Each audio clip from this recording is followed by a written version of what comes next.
kruhoch odpadového hospodárstva sa ozývajú hlasy, že je financovanie triedeného zberu neférové. Prečo je to tak? Spýtame sa riaditeľa OZV Naturpák Michala Sebiňa.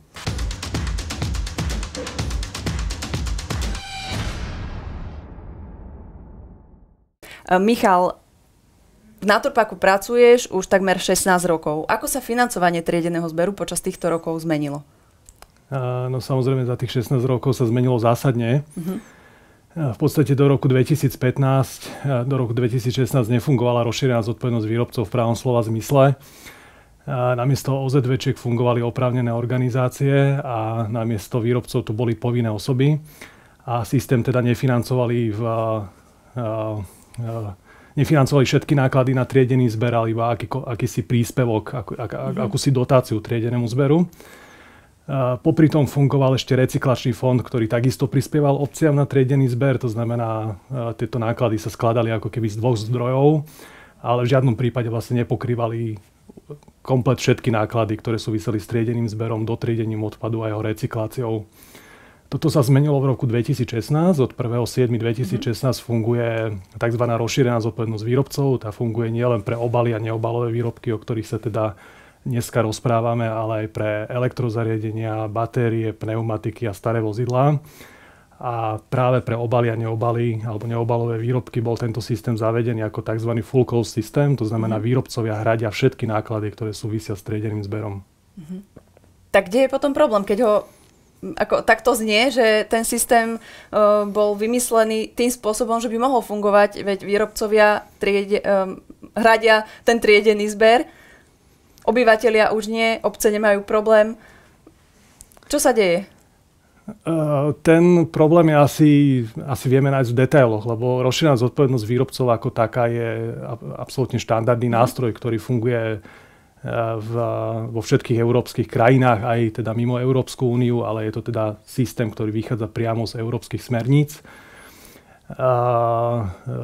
Vychádza teda z princípu, už ako hovorí samotný názov, že výrobcovia sú zodpovední za to, aby obaly, ktoré uvádzajú na trh, v okamihu, ako sa z nich stanú odpady, aby teda boli vytriedené a aby boli zrecyklované. To znamená, že ten princíp je všade rovnaký. Rozdiel je teda v tom, ako sa ten systém nastavuje v tých jednotlivých krajinách, a to, čo teda vnímame dlhodobo ako problém na Slovensku, je nastavenie systému na úrovni zberu, to znamená na úrovni spolupráce OZV obce, kde alebo teda samosprávy, kde je ten systém dlhodobo nestabilný, o čom svedčia každoročné presuny veľkého počtu obcí medzi jednotlivými OZVčkami, strata kontinuity vo financovaní, vzdelávacích aktivitách. A posledné roky sa nám ukazuje dokonca problém, kedy zostávajú obce, ktoré vlastne si nevedia nájsť svoju OZVčku a teda partnera, ktorý by im náklady financoval. Tu by som to tak upresnila ešte, že teda máme nejaký počet obcí, niečo okolo 3000, máme nejaký počet OZVčiek a tie si musia zazmluvniť každá obec má jednu OZVčku. A tuto prichádza k tým presunom. Áno, dobre vlastne hovoríš, tento základné nastavenie systému je založené, nazvime to, že to je taký bilančný systém. Každá OZV má vyrátaný svoj trhový podiel, ktorý vychádza z množstva obalov, ktoré uvádzajú ich výrobcovia na trh.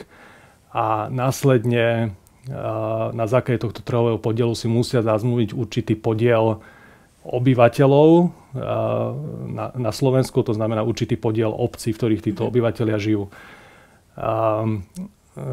Zdá sa to na prvý pohľad možno, že to je jednoduché, ale spomínal som pred chvíľou, že vlastne dochádza ku každoročnému presunu týchto obcí, a to z toho dôvodu, že samozrejme trhový podiel OZV sa každý rok mení. Súvisí to s tým, že jednak na trh prichádzajú noví výrobcovia, jednak výrobcovia medziročne vymieňajú svoju zmluvnú OZV a samozrejme dochádza aj k zmene objemov, ktoré uvádzajú jednotliví výrobcovia na trh. To znamená, že logicky sa každý rok prerátajú trhové podiely a logicky dôjde k tomu, že OZV musí prepustiť alebo zazmluvniť nejaký počet obcí. Áno. Minulý rok si bol na návšteve v Rakúsku, tam je trošku iný systém. Skús nám ho popísať. Áno, boli sme na pracovnej ceste v Rakúsku. Bola to cesta, ktorú organizovala Slovenská obchodná priemyselná komora. Okrem teda nás, zástupcov OZV, sa z toho zúčastnili, alebo tie návštevy zúčastnili aj zástupcov niektorých samospráv. A cieľom cesty bolo vlastne zistiť, ako tam funguje rozšírená zodpovednosť výrobcov pre obaly, ktorá je práve preto, lebo tá je založená na úplne inom princípe, a to je tzv. Princíp zdieľanej infraštruktúry. Takže oni majú infraštruktúru inak riešenú, ako je u nás, že majú viacero zberových spoločností, ale ako to tam môžeme chápať, že zdieľaná, v čom je zdieľaná? S kým si ju zdieľajú? Samozrejme, ten systém nie je založený na prerozdeľovaní obcí medzi jednotlivými OZVčkami. Je založený na tom, že na tej samotnej úrovni zberu nie je medzi OZV súťaž. To znamená, nevyberajú si a nepresúvajú si medzi sebou obce, ale každá OZV sa podieľa na financovaní nákladov na zber v každej obci vo výške svojho trhového podielu. To znamená, objektívne náklady na triedený zber sú v rôznych typoch samospráv rôzne, pretože niekde sú prepravné vzdialenosti dlhšie, niekde jednoducho objektívne sa tie náklady regionálne odlišujú. To znamená, OZV si nevyberajú nejaké čerešničky alebo nebojujú o lacnejšie versus drahšie regióny, ale jednoducho aj v tých lacnejších, aj v tých drahších financujú triedený zber proporčne podľa svojho trhového podielu. To znamená, na tejto úrovni súťaž neexistuje, ale zároveň ten súťaž medzi OZV, ale zároveň ten systém je stabilný pre tie samotné samosprávy a samozrejme aj pre občanov, ktorí vlastne necítia žiadne presuny výrobcov a žiadne pnutie medzi OZV, čo sa nedá povedať o Slovensku, pretože pri týchto výmenách, ako som už spomínal, že častokrát sa stáva, že si obec ani OZVčku nevie nájsť, čo samozrejme vedie k tomu, že triedený zber nie je dostatočne financovaný a v konečnom dôsledku to cítia aj občania na kvalite toho triedeného zberu. Áno. Čiže chápem tomu správne, že je akoby jeden balík, do ktorého sa v tom rakúskom systéme všetci skladajú, potom sa vypočíta náklad obce na triedený zber, takže je tam tá férovosť dosiahnutá týmto spôsobom. Že nie je nejaká obec akoby super zvýhodnená a druhá super znezvýhodnená, atraktívna, menej atraktívna pre tú OZVčku, lebo na Slovensku, keď je obec, ktorá je málo atraktívna pre OZVčku, tak práve tam nedôjde k tomu uzatvoreniu zmluvy a je taká odstrčená z tohto systému a v tom aspoň ja rozumiem, že je tá neférovosť. Áno, je to tak. Možno, že je to trošku v skutočnosti v praxi komplikovanejšie. Samozrejme, nejde o žiadny balík, do ktorého by sa tie OZVčky skladali, ale v princípe je to tak, že naozaj žiadna obec ako keby necíti to, že by s ňou niekto nechcel spolupracovať alebo nechcel financovať jej náklady. Naozaj každá samospráva je zazmluvnená de facto všetkými OZVčkami a všetci sa spoločne na jej nákladoch podieľajú. Treba samozrejme povedať, že ten systém, hovoríme tu o tej našej ceste do Rakúska, ale systém zdieľanej infraštruktúry v podstate funguje v každej krajine, kde pôsobí viacero OZVčiek, kde je teda medzi OZVčkami konkurencia. Také praktické skúsenosti alebo vedomosti okrem Rakúska máme aj z Litvy, kde spolupracujeme s jednou OZVčkou, ktorá takisto funguje vlastne v tomto systéme alebo v rámci systému zdieľanej infraštruktúry. To znamená, že máme tie skúsenosti a poznatky z viacerých krajín a ukazuje sa nám teda, že ten systém určite vedie k výrazne vyššej miere stability. A ja by som tu možno ešte spomenul, že táto téma nie je ani na Slovensku úplne nová. V podstate diskusiu o tomto systéme triedeného zberu otvoril v roku 2020 Inštitút environmentálnej politiky, ktorý spracoval veľmi dobrú štúdiu s názvom Ako pretriediť triedený zber. A jedna teda z kľúčových vecí, ktoré v tejto štúdii zadefinovali, je tá, že systém, tak ako je nastavený dnes, je pre samosprávy nestabilný a práve zdieľaná infraštruktúra by mohla byť riešením, ako túto nestabilitu napraviť. Samozrejme, opäť citujúc štúdiu, ruka v ruke s tým ide zvýšená miera kontroly, to znamená vymáhanie plnenia povinností, či už povinností výrobcov, OZVčiek alebo teda samospráv. A jeden z dôležitých faktorov je aj, takisto spomínané v štúdii, je aj návrh na združovanie samospráv. To, čo sme teda zistili v zahraničí, je, že OZV nezazmluvňujú každú jednu obec, ale vždy nejaké regionálne celky, ktorých je výrazne menej ako našich 3000 samospráv, z ktorých každá jedna si musí riešiť vlastne svoju OZVčku a nastavovať si ten systém a dohadovať si ho individuálne. Áno, čiže ide v podstate o také koncepčné riešenie. Nerieši si to každý individuálne, ale vytvoria si skupinu, združenie obcí akoby. Máme takéto pojmy na Slovensku a oni riešia. V podstate aj to združenie obcí zvykne mať iba jednu zberovú spoločnosť, nie je tak? Áno, ja som dokonca presvedčený, že u nás ten základ je celkom dobrý, lebo tých združení obcí, ktoré boli založené len za účelom riešenia triedeného zberu, je viacero. A aj v praxi vidíme, že majú tendenciu si to riešiť spoločne. V realite sa kľudne môže stať práve kvôli tým nečakaným výpovediam a následne kvôli prideľovaniu OZVčiek v rámci losovania sa môže stať, že potom v rámci jedného takéhoto združenia je niekoľko obcí, ktoré sú zazmluvnené. Môžu mať jednoducho zmluvy s XY OZVčkami namiesto jednej pre celé združenie, čo im samozrejme ten systém komplikuje a každá OZV môže mať inú predstavu o tom, ako ten systém nastaviť. Ale ten základ si myslím, že je dobrý, lebo tieto združenia tu jednoducho fungujú a mohol by ten systém byť, alebo to združovanie samospráv by mohlo byť práve na takýchto združeniach založené. Áno. Okrem toho, tá samotná štúdia hovorí, že takýto systém by bol lepšie pre obce, lebo tie by mali oveľa lepšiu vyjednávaciu pozíciu práve voči OZVčkám v období, kedy si vyjednávajú podmienky zmluvy, čo je logické, samozrejme.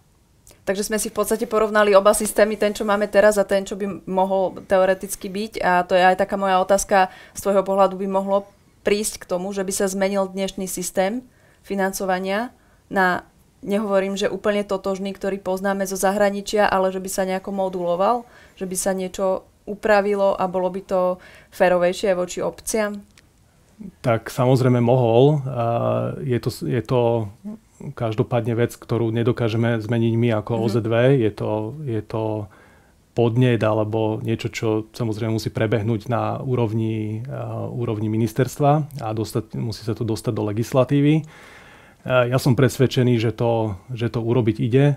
Taká prvá dôležitá vec je, že mali by sme vlastne o tom, ako ten systém zmeniť, začať diskutovať o tom, že je tu nejaký systém, ktorý je lepší ako ten súčasný. Určite sa nedá skopírovať jednak jednej systém, či už v spomínanej Litve alebo v Rakúsku, v Nemecku. Každá krajina má svoje špecifika. Vidíme, že aj tá zdieľaná infraštruktúra sa aplikuje rôzne. A ja som presvedčený, že je to model, ktorý tu fungovať môže. Koniec koncov funguje v iných krajinách. Zatiaľ, čo model, ktorý máme nastavený my, nefunguje v žiadnej krajine. Aj preto veľakrát sme rozmýšľali, že tie problémy, ktoré tu riešime, že poďme sa pozrieť, ako to riešia inde. No inde to nikto nerieši, pretože žiadnym výpovediam obci nedochádza.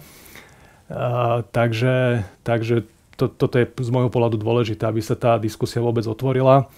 A ešte možno spomeniem jednu dôležitú vec, že možno to teraz vyznelo, ako keby ten systém úplne na Slovensku nefungoval.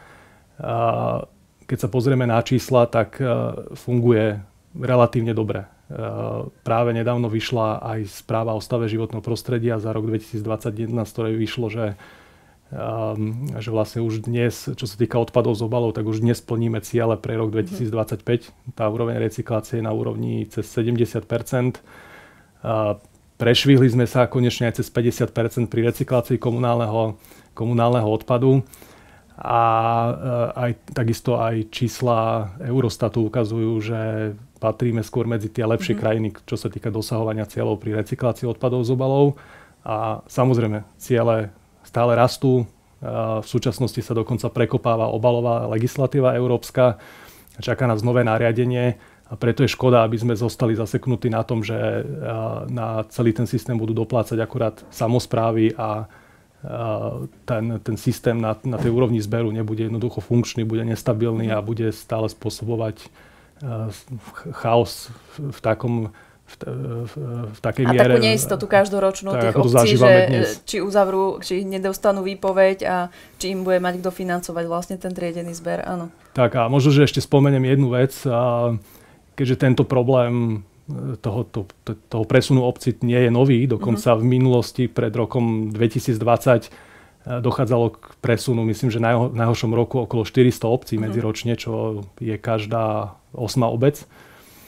Tak na základe toho, že sa to teda dialo aj v minulosti, tak sa do zákona zaviedla povinnosť financovať takto vypovedané obce. To znamená, OZV, ktorá dá obci výpoveď, musí financovať jej náklady, až pokiaľ si ju nová OZV nezazmluvní.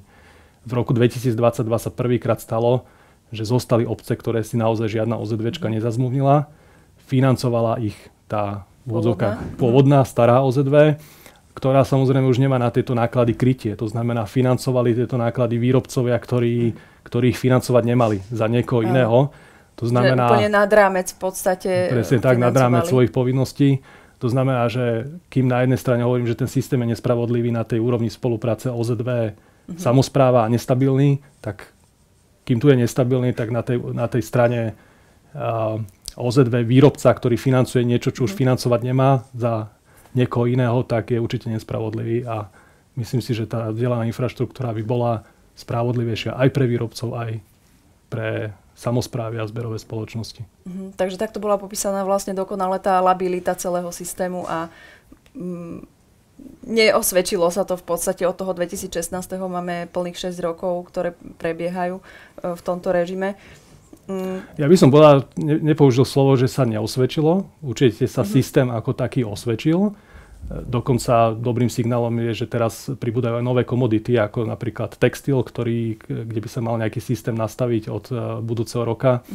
A takisto sa uvažuje nad tým, že ten systém pôjde cez rozšírenú zodpovednosť výrobcov. To znamená, stále mám za to, že ten koncept je dobrý, len treba vychytať tie detaily, ktoré nám bránia ešte lepšie rozvinúť. Vieš si teda predstaviť reálne, že by sa zmenil tento systém? Ja si to predstaviť viem a my ako OZV aj dlhodobo túto tému komunikujeme. Pracujeme vlastne s týmto konceptom aj v rámci pripomienkových konaní, takže ja si to predstaviť určite viem. Verím, že bude aj vôľa. Je ešte niečo, čo by si chcel k tejto téme dodať? No som presvedčený, že nemali by sme vymýšľať koleso, keď už bolo vymyslené a som si istý, že sa treba inšpirovať dobrými riešeniami tam, kde už sú zabehnuté a kde sa využívajú. Takže z môjho pohľadu naozaj treba sa inšpirovať v krajinách, kde systém rozšírenej zodpovednosti výrobcov dobre funguje a jednoducho prebrať tie princípy, ktoré sú tam zavedené a nevymýšľať si vlastný model, ktorý nám zase o pár rokov ukáže, že nebol úplne dobrý. Takže treba sa učiť od tých, ktorí to robia dobre. Ďakujem ti veľmi pekne za tieto tvoje myšlienky, názory, postoje a za všetko, čo si nám dneska povedal. Držíme ti palce, aby si ďalších minimálne 16 rokov pôsobil v Naturpaku a tešíme sa na budúce. Ďakujem veľmi pekne. Ak bolo toto video pre vás prínosné, nezabudnite nám dať palec hore a staňte sa odberateľom tohto kanálu.